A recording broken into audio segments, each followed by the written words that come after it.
Welcome to the Creamsicle Chronicle podcast. I am your host, JT Olson, on what is a bittersweet night. The bitter, we are without my esteemed co-host, Garrett Ballard. He had a sudden emergency come up and he could not join us tonight for this podcast. But the sweet part, I've already replaced him. We have one Jared Feinberg joining us, who you may be familiar with his work from Blue Chip Scouting or the Draft Net podcast. Does a lot of great work with Draft Twitter, and he is also our Carolina Panthers expert this evening. Jared, thank you for joining us today. Absolutely, man. Good to be here. Yeah, we're so happy to have you because we were just talking before the pod. You've been on Twitter, both draft analyzing and Panthers blog since really it feels like the Panthers came into the league. You've just always been here. Yeah. And like we were saying before, Twitter can double your age. I'm 21 and I feel like I'm 20 years older because of Twitter because it can take a toll for sure. Oh, yeah. We need to start planning your Twitter retirement party soon and get your 401k set up. Oh, boy. I'm not looking forward to that. And I know Twitter can be extra hard when your team is not at its best. And I know that from about a decade of experience. Actually, more like 15 years. I don't want to short myself any year of pain. And that kind of brings us to where the Panthers are at right now. Finished last in the division this past year, top 6 pick. I got a list of questions from Garrett before the show. So first and foremost, any intelligent question that comes out of tonight comes from him. I am just here as the mouthpiece. But tell me, where are you at with this Panthers team and the job that Matt Rule specifically has done? And is this a make or break year for him? Well, first off, where I see the team at the moment, I think they're a team that is literally a quarterback away, like literally a good quarterback away. I think they do have the roster to compete. I just have concerns at quarterback, of course. I want to see if Matt Corral could turn into something nice for the team. I don't think Sam Darnold is very capable of being that guy anymore. I don't think he ever was. He never was. And yeah, he's the worst starting quarterback in the NFL, in my opinion. So wow. Yeah. Disrespectful to Drew Lock. I mean, I feel like I like Lock better, honestly. Darnold's the worst quarterback I've seen since Jimmy Colson. So, yeah. Oof, that's a throwback reference. Oh, yeah. Yeah. It's given me flashbacks of a time I want to forget as a Panthers fan, for sure. But as for Matt Rule, it is definitely a make or break year for him. He's entering his 3rd year with only 10 wins on his resume. And he hasn't really impressed at all, in my opinion. He has had some good moments. However, I think when you're considering him as a guy, like we were going into 2021 thinking, hey, he may have the team on the right track. Team didn't go really anywhere. And, you would expect maybe a newer head coach to maybe get things along. But I also think that the lack of true NFL experience on his coaching staff kind of hurt him a little bit. However, I have concerns with just micromanaging the roster because apparently that's in his contract where he has control and final say of the roster, which I'm not very comfortable with. However, the moves this offseason feel like more not David Tepper, Scott Fitter, general manager of the Carolina Panthers. But I feel like Rule, if he doesn't win this year, he's gone. That's the feel I have. And I would love for Rule to prove to me that he can be a good coach. That's all I want to see this season, is for him to prove he's a good coach in this league, which I don't believe he has shown at this point in time. I have concerns about him in terms of being able to manage a game. There were times last year where the Panthers had ample opportunities to win football games, and they didn't come away with the win. And sometimes they even got blown out because of bad time management, and the lack and the immature use of timeouts when they were unnecessary. Sometimes they could have just taken a delay of game instead of calling a timeout or wasting a timeout when they could have been crucial at the end of games. So there are some things I am not fan. I'm not really a big fan of with Matt Rule. I'm not a big fan of his in general. But again, I want him to prove himself this year. This is a prove it year. If you don't prove that you're good enough to coach in this league, you're gone. I that's just how I see it right now. And going into year 3 of this rebuild, you expect results in year 3. Year 1, it's tearing it down. You expect to be terrible. Year 2, you hope to take a step forward. And for a lot of the year, we didn't see that. And obviously, we saw a midseason firing of offensive coordinator and the wheels kind of coming off later in the year. But before all of that, it did seem like the Panthers had something brewing in those first 3 weeks. They started out 3-0. It looked like they were on the right track. And I think Christian McCaffrey got hurt not long after that. Mm-hmm. So is this Panthers team the 3-0 team we saw to start the year? Or are they the fast math 2-13 team? Those numbers are probably wrong. But are they the early version of the Panthers? Are they the bad version of the Panthers? I think they're a little bit in the middle. There's kind of a gray area there, Again, it comes down to Coach Rule's ability to get this team going throughout the game and to keep this team together and to be able to win football games, especially when you have a tough schedule like they do. They play the NFC West and the AFC North. I mean, those are two very, very tough divisions.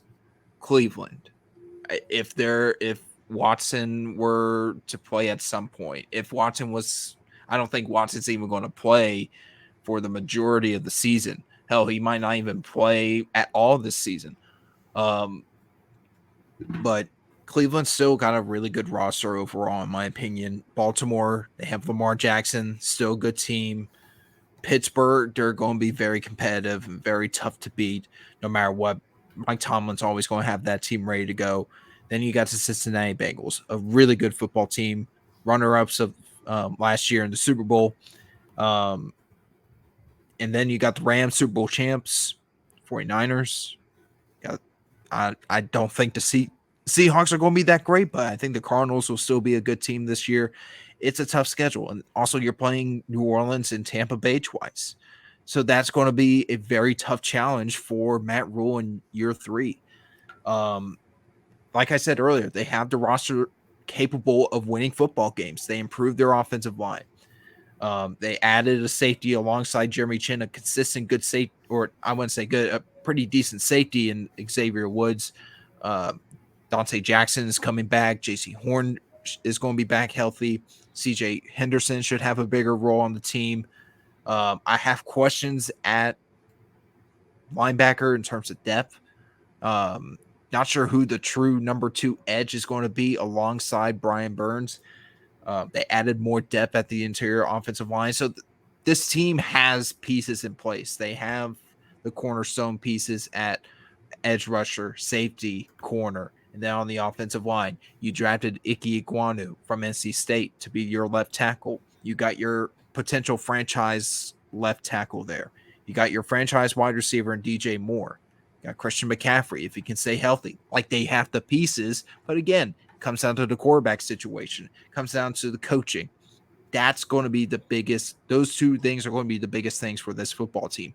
If the quarterback situation can be solidified or steady at least this season, I could see Carolina winning at least 8 games, possibly. But right now, maybe 5 or 6 wins at best, based on their schedule. I think this is a talented team, but again, those 2 big question marks, coaching and quarterback, I think that's what holds them back this year. Yeah, and you listed off a lot of promising young players there, and with all the shortcomings of Rule's tenure with 10 wins in 2 seasons, obviously he's not going to cut the mustard. But he has helped to kind of draw up a really intriguing roster, particularly on defense. You mentioned guys like Brian Burns over there, and J.C. Horn was drafted. We didn't see a ton of him last year. Jeremy Chin, trading for C.J. Henderson mid-year. There's definitely talent on that unit. What are your expectations from them, and do you think they can all kind of gel together as a young defense this year? I believe they can. They also have another young defensive piece in Yetur Gross-Matos, second round pick out of Penn State. He was going to be a development when he was drafted. Like, he had the athletic and size profile. He had all the tools there. It was more of him being able to add and grow his pass rush arsenal. And second half late, or I would say probably the last several games of the season last year, when Gross-Matos was starting to play a bigger role on the team, you saw him playing from many different alignments and having an impact. He was getting pressure. He was getting pressure in the pocket, and he showed some really good flashes. And I think he has a good shot at being that number 2 edge. But it'll come down to see what happens in training camp and what happens this preseason. If Gross-Matos can be that guy, and can show the flashes consistently this season that we saw in 2021 towards the end of that season, I think this defense can be something really good. Now, I still have concerns about their overall physicality. Are they physical enough? I think adding Xavier Woods can help that, especially when you're playing downhill. And I see Jeremy Chin playing more free safety this year. And Xavier Woods is definitely going to be that box safety that will come downhill, play physical. Again, and I don't think they have true physical talent at the linebacker position. They lack depth, and I don't know really who's going to be the starting my linebacker. Could be Jack Thompson, who is quite a physical player too. They added Matt Udonis in free agency. They, of course, have Derek Brown, who is still a good football player in my opinion, even though the production doesn't say that. The tape shows he is a good football player, and I believe he'll still bring a big impact to this football team. This defense can be really good. I think we saw that early last year, and throughout the season, they were put in places where they had very little margin for error, and they had to play perfect football in order to keep their team in a position to win a football game. They're a fast, athletic defense. I think they did help themselves by adding more physical players on that defensive side of the ball. But I still want to see more physicality added. I don't know if that will really be possible. Off the top of my head, I don't know who the free agent linebackers are, and if there are any that can really provide true physical impact in the run game on early downs. That's what hurt Carolina on defense early on. So Carolina can be a really good defense. They have the pieces together. They have young talent across the board, young, really good talents. It's just going to depend on if they can sustain that, and if the offense can also help them out by staying on the field longer, giving them more rest. Will we see a much better run game now that they signed Dante Foreman to be more that physical presence in the run game? But again, I think this defense is going to be really good. I think it'll be really good to start out the year again, but we'll just have to see how they do in the tougher stretches when they're playing Arizona, when they're playing Los Angeles, Cincinnati, maybe even Cleveland, Baltimore, Pittsburgh. I mean, Tampa Bay. You're going to have to play physical, especially against the AFC North. AFC North tends to be one of the more physical divisions in football. So you better bring your A game when you're playing against that division. And I think the Panthers have a lot of potential on defense. Looking at an outside perspective, I see a lot of what you see, even without depth at linebacker, like you touched on. I think being strong, one, first and foremost, in the trenches and in the secondary, those are where you want to be strong if you're handpicking what your strength is on defense. But I want to ask a little bit more specifically about the secondary because it's loaded with talent. J.C. Horn, early draft pick, very talented player. C.J. Henderson, very talented player. I think he went top 10 in 2019? 2020. 2020. So still very young, a lot to prove. Jeremy Chin is an up-and-coming star in this league. But they're all very young, and with Horn having limited NFL experience and now C.J. Henderson on his second team in 3 years, can that group specifically be one of the top-tier groups because they have the talent on paper? I believe they can. It will depend on if Dante Jackson can step up into that leadership role. He's the veteran in that group now, and he's only 26. The other guys are under 26. So you gotta hope Dante Jackson can step up into that leadership role. And Dante Jackson, when he was healthy, played some really good ball. Got good ball skills, great athleticism, comes downhill fast, and he can make plays against the run. And he can make physical plays against the run despite his lack of true prototypical size for a cornerback. So I believe this cornerback group can mesh together. This secondary can mesh together. Xavier Woods is a veteran in this league. I believe he can add a veteran presence.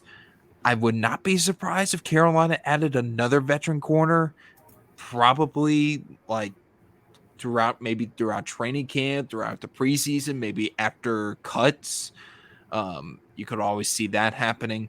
Rashawn Melvin is more the oldest player in that room, but I don't expect him to get much reps. He's more of a depth player, even though he's in his 30s. And, can he be that leader in that group? I don't know. But it does help that you have that veteran presence in that secondary. However, if you want a true veteran that can start, play well, there are options out there. I don't know, not off the top of my head. Again, not really knowledgeable with the free agent group right now. I haven't really kept up with free agency at this point in time. So, if there are options out there for Carolina to add more veterans, more solid veterans at the cornerback and safety position, go ahead and do it. But right now, I think they're pretty stand pat on what they have in the secondary. I think it'll be really interesting to watch this group because, we as analysts, we look at, things like 40 times and their tape and their measurables. I think so often we forget the human element of it, guys being 23, 24 years old and thrust into this position. And we have high expectations of them because they're very talented. Those kind of leaders in the locker room, those elder statesmen to kind of guide them through this process. I think it really holds a lot more weight than we as the outside people really give it credit for. So watching this talent come together will be something that I know I'm going to be keeping an eye on this year. Mm-hmm. I'm really excited to see this group really mesh together. If Henderson, Horn, and Jackson can really mesh together, I don't expect Horn to be like a true starter. I don't expect him to really play nickel either. I think he's definitely more of a boundary corner. But if you can get that group to mesh together and get Henderson in the rotation, like this can be a really good group of corners. If Horn can show off the potential we saw early in the season before he got hurt, and especially at South Carolina, that's going to be a very, very good cornerback in this league. Yeah, two corners drafted in the top 10, and I think Jackson was drafted in the second round back in 2016, I believe. So 2018? Was it 18? I think it's 18. So yeah, even better. I feel like it's 18. A very early investment, very recently. Mm-hmm. So definitely the talent to watch, and it should be, if everything has come together, a very good unit for a long time. Let me ask you this before I kind of transition to offense, because both of your big picks in the draft this year are on the offensive side of the ball. In full, what were your thoughts on the Panthers draft? I know they had early pick at 6, and they didn't pick again until the 3rd round. So, what were your big takeaways from this draft class? I liked it. I think you got what Fitterer was looking for in terms of like, were they going to be able to get a starter at left tackle? Were they going to be able to get a quarterback? Maybe another linebacker, another edge rusher, maybe some developmental traits guys. They did just that. They got their potential franchise left tackle in Ike Ekwonu, which I'm super excited about. It's been 8 years since Jordan Gross retired. What the hell were they doing those last 8 years? They could have added a left tackle during Cam Newton's time there. Of course, they didn't, which still blows my mind to this day. But now they've done it, and that's a huge step in improving that offense. Then you add Matt Corral, a raw player, like all the other quarterbacks in this past draft. He's going to take time to develop. And I know Panther fans can get really excited, especially when you have some hope, especially with Matt Corral, who had some solid tape at times throughout the season last year. Even though it kind of died down a little bit after some of his struggles late in the season. But I think there's something there with Corral. I just needed to really mesh together, maybe start a few games during the year. I could even see him starting the entire season, especially if the quarterback battle between Darnold and Corral is really close throughout training camp and the preseason. In turn, with Brandon Smith, linebacker at Penn State, I think you're getting a developmental linebacker who could maybe play Will or Mike a couple years down the road, maybe be a starter there. There's a lot. He is an incredible athlete with a lot of good traits who can be very versatile. I also add another edge rusher, Amaro. I can't think of his name entirely. I'm going to have to look the rest of the draft class up. My apologies. But they did add an edge rusher that can be somewhat of an impactful rotational piece. I know the Panthers did struggle with some rotation last year, even though they had Hassan Reddick, they had Yuta Gross-Matos, they had Brian Burns, they had the talent there. And I think the rotation piece will be even more important this year, especially with Hassan Reddick gone, and you're not really sure who the group is really going to be, or who that number 2 edge is going to be. They did add Cade Mays in the 6th round. I think he can be a developmental offensive lineman. He has the traits. Can he be a starter down the road? We'll have to see. But I think he adds depth, which is very important to any NFL offensive line. And most offensive lines in the NFL today lack true depth at the position or with the group entirely. And then they added a corner.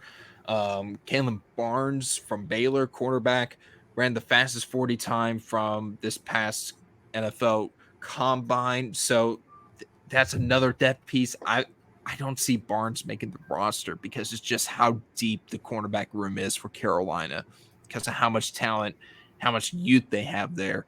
I just don't see a way for him to make the 53-man roster. Now he could maybe make the 16-man practice squad. I could definitely see that, but I don't expect him to be a really much of an impact player for the team. I think he's someone that they can stash on the practice squad and develop throughout. You mentioned Ike Ekwonu, the new left tackle, and this is one of my favorite stats in the whole NFL. Is this going to be your 8th starting left tackle in the last 8 years? Yeah.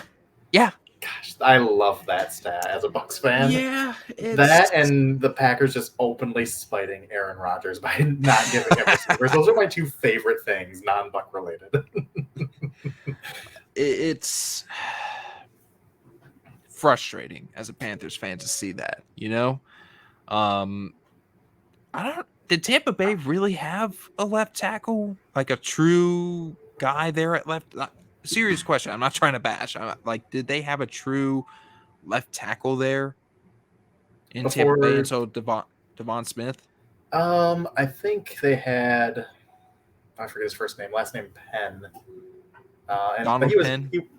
Donald Penn? No. Yeah. Was it Donald? Might have been. Might have I'm been. not sure. It was back in the days before I was on Twitter. It was a long time ago. But he was a little bit older but functional.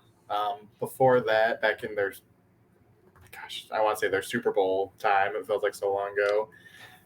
No, they really didn't. They had, before their Super Bowl, they had a good left tackle, and then he retired, and the Bucs went on to win the Super Bowl in 2003, and then it was just rotating guys in and out.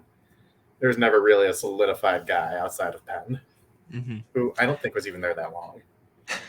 Yeah, and look, Buccaneers fans, enjoy this. Truly enjoy this. Like, you have the greatest of all time at quarterback. You have great receivers, a good team, good coaching staff, good defense. Enjoy it while it lasts. Seriously. I guess I would say I took for granted some of the rosters Carolina had, or some of the teams that Carolina had during the Cam Newton era, 2013, 2015, 2017. A little bit of the first half of 2018. Like, those were some really good teams, in my opinion.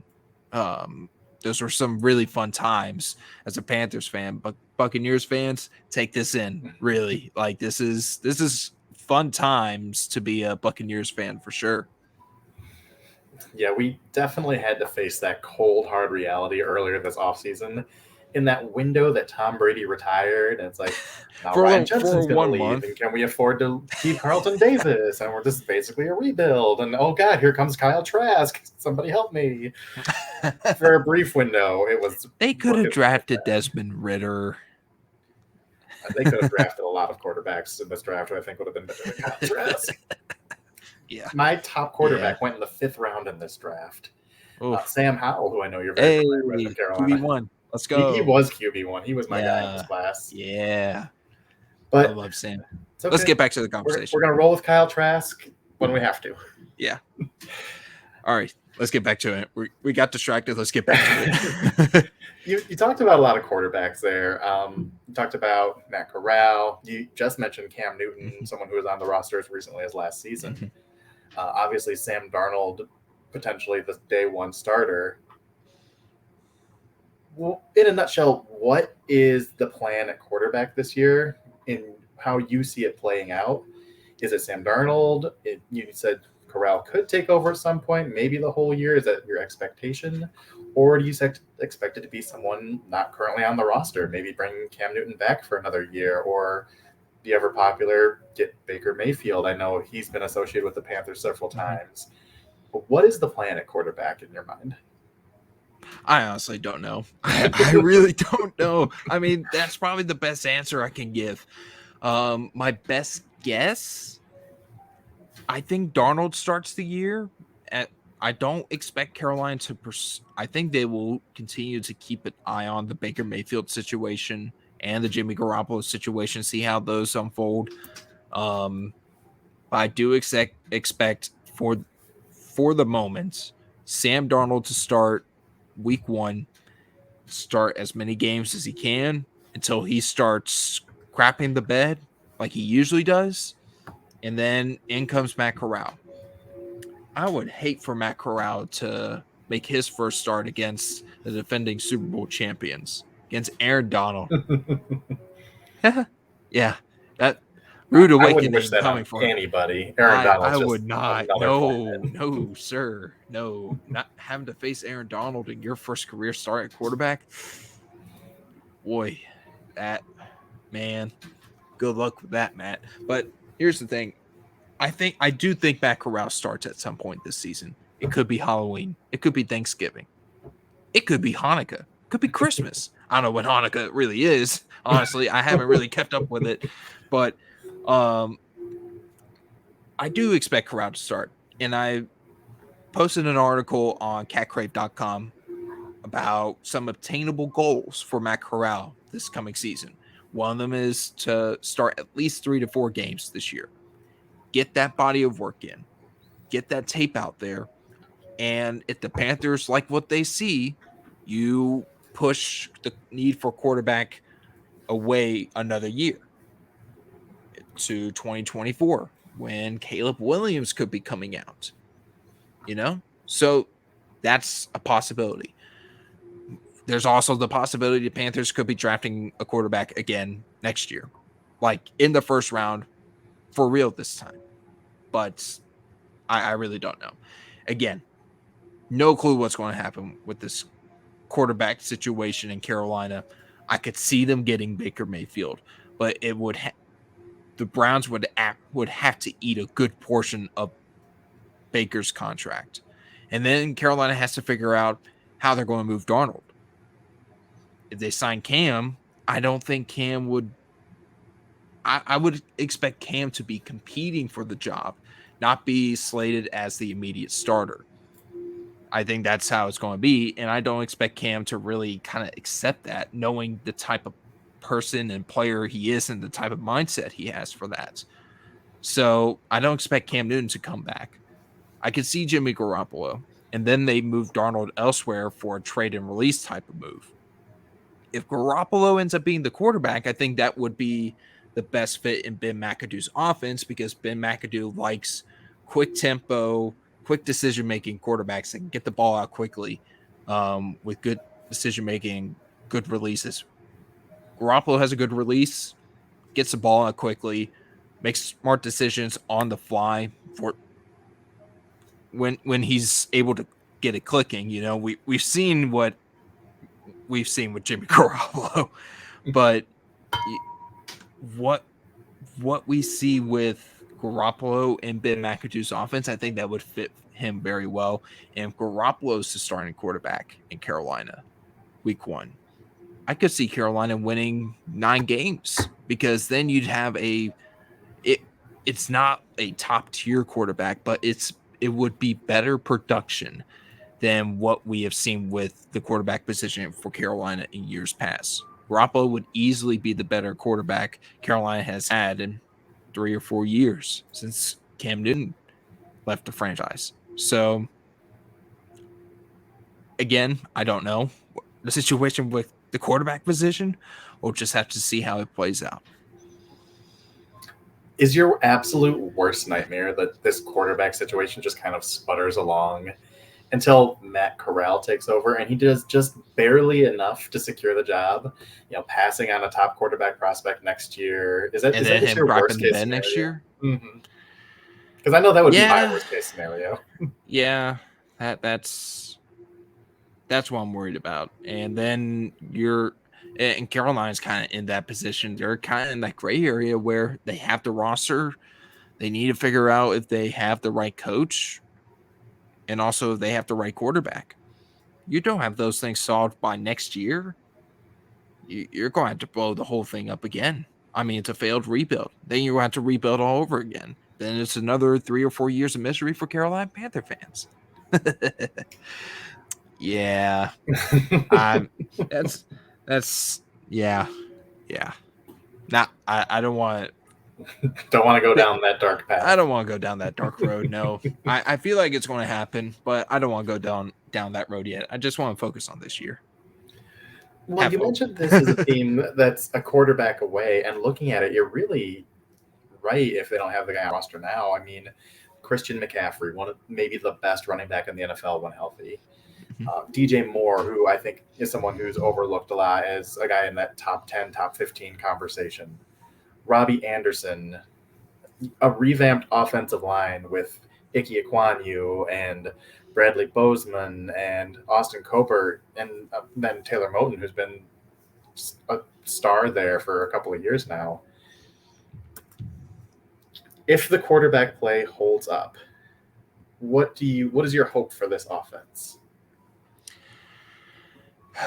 I want to see how well they do, or how well they mesh with Ben McAdoo's offense, like the philosophy and just the playbook overall. I want to see how all that meshes.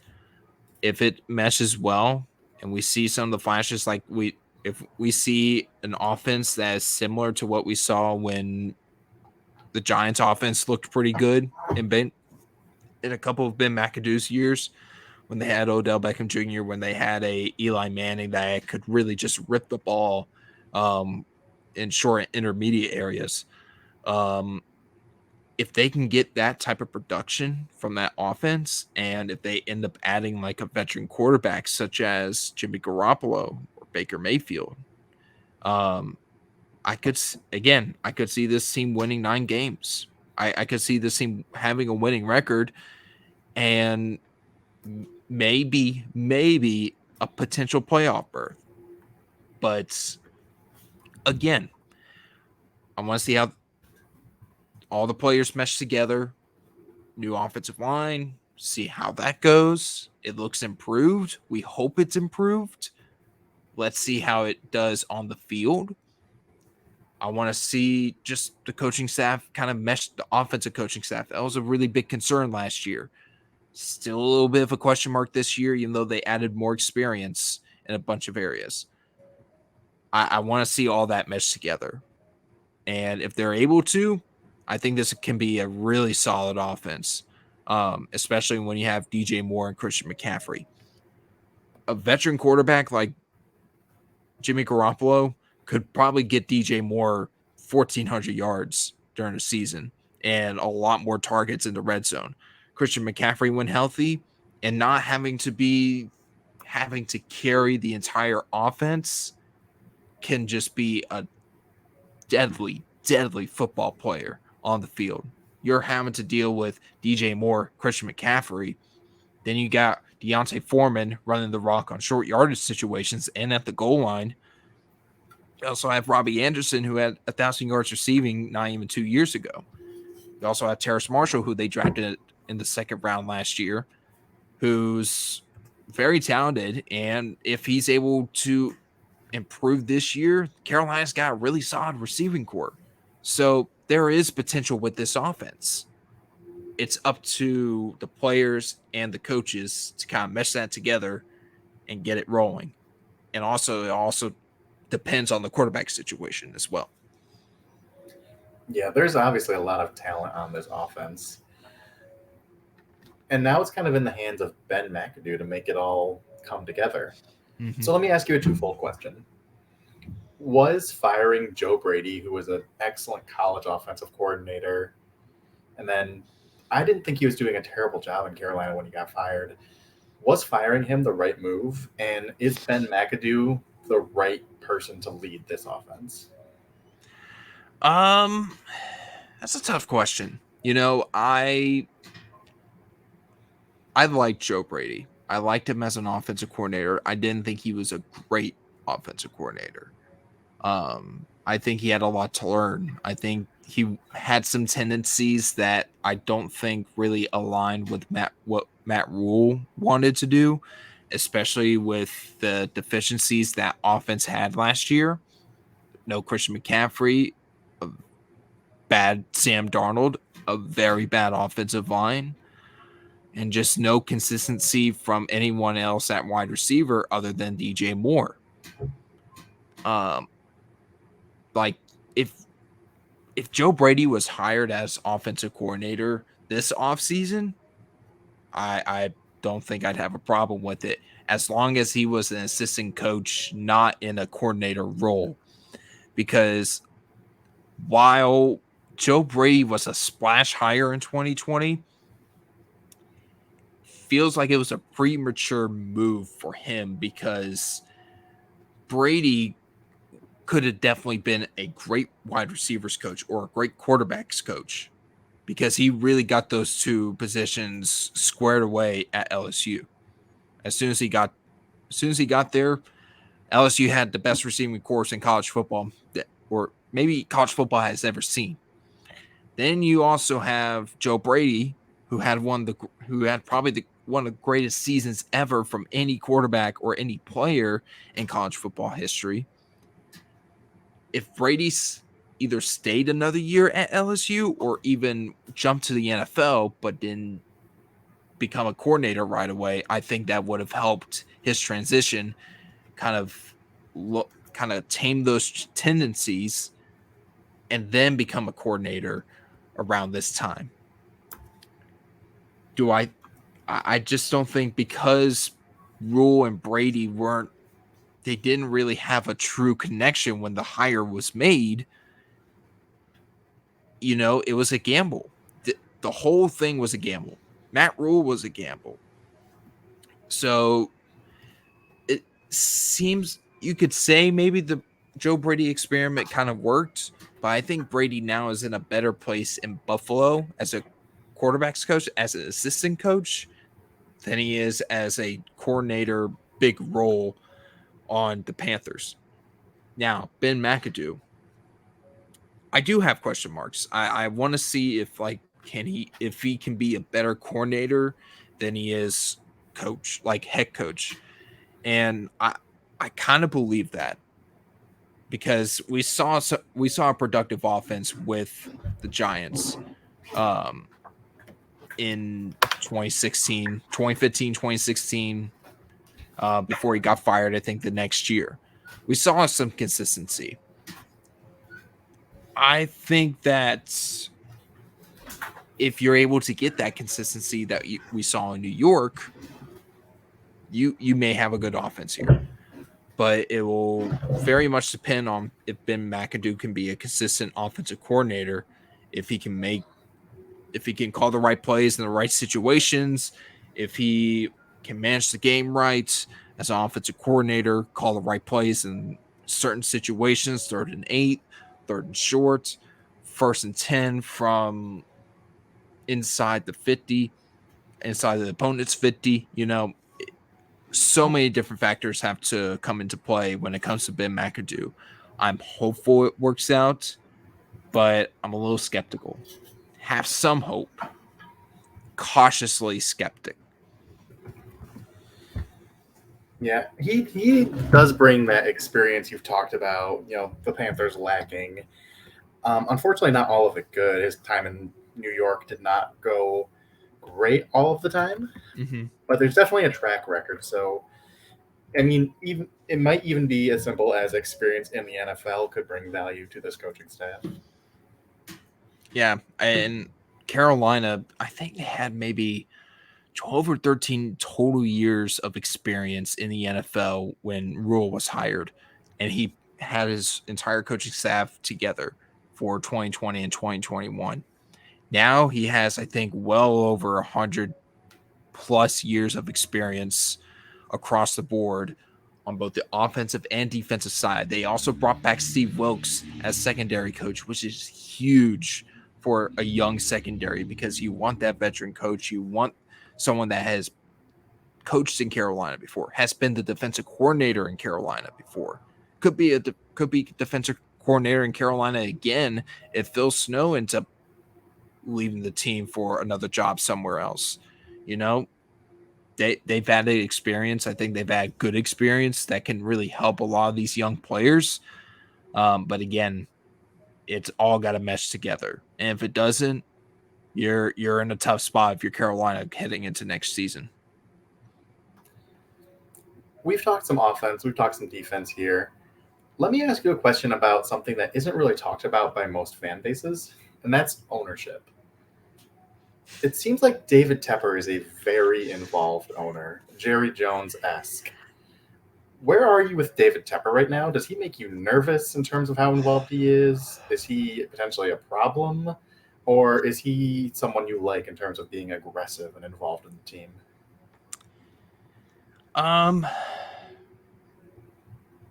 a little skeptic with David Tepper. He's the owner of Charlotte FC, and we saw this morning that Charlotte FC's coach was fired in the middle of a season where Charlotte FC was performing above expectations for a MLS expansion team. Tepper is definitely a gambler. He's very aggressive. I don't really believe he has a true big say in a lot of the decision making, but he does have influence. I don't think he has like true final say. I don't think he's got the final say in draft decisions or free agency or what the decision is with the quarterback position. I think that's all the front office and rule making the final decision. But Tepper, again, he's very involved. He will gamble. He will be aggressive, and he will push his ideas to the front office, his wishes. And I believe that if it from a football aspect, from a American football aspect, I don't think it's going to be very much of a big deal.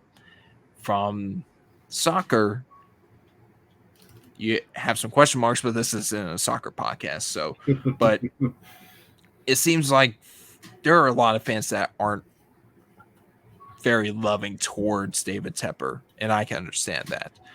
There was a whole mess with Rock Hill, South Carolina, where their half-built facility is now just sitting there abandoned because I'm not sure if Tepper or the county ended up having some big differences, or if it was more Tepper's fault or more the county's fault. I have no idea. But their practice facility, their state-of-the-art practice facility in Rock Hill, South Carolina, was just sitting there half built, no longer going to be built, more than likely. It's just going to be a bunch of steel, lumber, whatever's there, So there's been a lot of stuff to like with David Tepper. He has done his best as an owner. But some of the moves he has made is questionable. Like if you're like the whole Charlotte FC thing this morning, you fire a coach that's ended up having like one of the better records for any expansion team halfway through a season than any expansion team in the past, from what I can kind of recall from what I've seen this morning. But you're not going to fire a coach who's 10-23 in his last two seasons, and when there's been obvious struggles and the fan base is calling for the coach's head. And along with definitely some local media members. So, I'm hopeful David Tepper can be a good owner in this league, but I think you know this better than anyone else as a Bucs fan. Winning cures everything. Team starts winning, fans will just forget about it. They won't care about the ownership. They'll just care about the team winning. But when the team's losing, everything sucks. The ownership sucks. Everything sucks, So I think that's kind of what fans are feeling. That's kind of what I'm feeling a little bit as a Panthers fan. But as just from an analytical standpoint, seeing what Tepper is as an owner, he's aggressive. He's a gambler. He can be controversial at times. But I believe he's doing what he thinks is best for the team and the franchise overall. Well, you said it. Winning certainly cures everything. No one will care how involved he is. In fact, people love how involved he is if this is a winning team. Yeah, absolutely. I 100% believe that. If Tepper was like all in on the decision making like Jerry Jones is, no one would care at all as long as they're winning. Just win, baby. Yeah. That's what it is. Oh, yeah. For sure, man. For sure. Hard to come by these days. Well, on that note, let me ask you one more question before I let you get out of here. Yep. We've all played the schedule game. We've looked ahead. We've picked out our wins and our losses. I know you've mentioned a couple times that you could see a pathway to 8 or 9 wins, maybe a backdoor playoff spot. In previous podcasts, I've actually said the same thing. I'm fairly high on this Panthers team because it is a really nice roster overall, with some obvious questions that you've touched on. So, the big question, what is the Panthers' record this year, and where do you see them finishing in the NFC South specifically? Again, it really comes down to quarterback situation, the coaching situation. I have the schedule pulled up on my phone right here. Just looking at their toughest stretch from probably week 3 on to week 12. They have New Orleans, Arizona, San Francisco, Los Angeles, Tampa Bay, Cincinnati, Baltimore, and Denver on that time frame from late September all the way down to Thanksgiving weekend. That's going to be the area I am going to be focused on the most for this Panthers team.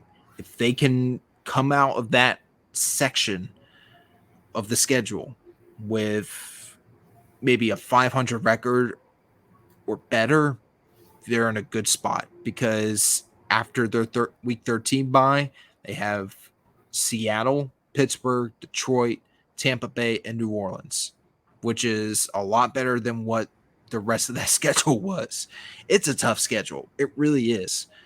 The ceiling, if everything works out, if the coaching ends up being a grand success overall, and the quarterback situation is improved, whether that's by adding a veteran quarterback like Jimmy Garoppolo, or Matt Corral ends up coming in and stealing the show. The ceiling with this roster, plus the potential cured concerns, I'd say 9 wins. I think just because of their schedule and who they're facing. I think their projected schedule right now, personally, I think they win 6 games. I think they go 6-11 because of just how hard that schedule is and the concerns I have with the team right now. The lowest I could see the lowest win total, I could see 3 wins. I could see a top 3, maybe even the number 1 pick for Carolina, just because of how tough of a schedule it is, and the quarterback situation, the coaching situation just nosedives even worse than it was a year ago. So 6 wins is basically where I'm at right now. A lot of things can change between now and week 1. That could change my entire outlook. But, right now, 6 wins is what I'm projecting right now for Carolina. And I think that probably put them, if not at last in the South, then fighting with Atlanta for third. I think Atlanta will be easily the last place team in that division. They're just yuck. They're I know. Bad. No, stinky awful. Bad.